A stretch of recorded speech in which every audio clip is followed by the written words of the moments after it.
రాష్ట్రంలో జరుగుతున్నటువంటి అభివృద్ధిని మీరు చూడండి, మా రాష్ట్రంలో జరుగుతున్నటువంటి శంకుస్థాపనలు కానీ కొత్త కార్యక్రమాలు కానీ మీరు చూడండి.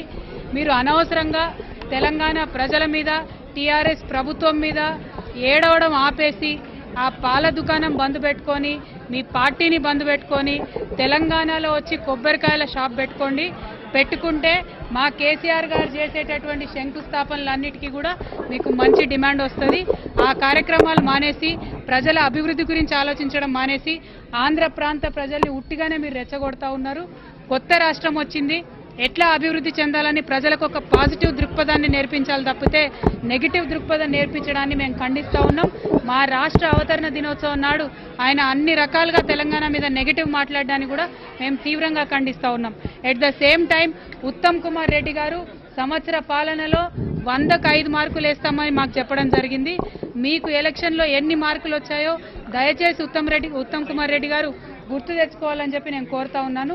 మా పాలనకు ప్రజలు మార్కులేస్తే ఒప్పుకుంటాం కానీ పసలేనటువంటి అర్థం పర్థం లేనటువంటి నిష్ఠూరాలాడేటటువంటి ప్రతిపక్షాలు వేసేటటువంటి మార్కులను మేము ఒప్పుకోము. మా ప్రజలే మాకు మార్కులు వేయాల్సిందిగా కోరుతాం. రేవంత్ రెడ్డి గారి విషయంలో అసలు A1గా ఉండాల్సింది రేవంత్ రెడ్డి గారు కాదు, A1గా ఉండాల్సింది చంద్రబాబు నాయుడు గారే. ఆయన A1గా ఉంటారు. ఆయన 100 సార్లు రేవంత్ రెడ్డి గారు వాళ్ళ బాస్ పేరు తీసుకున్నారు. ఖచ్చితంగా చంద్రబాబు నాయుడు గారిని కూడా ఈ కేసులో పెట్టాల్సిందిగా నేను అధికారులందరినీ కూడా విజ్ఞప్తి చేస్తాను.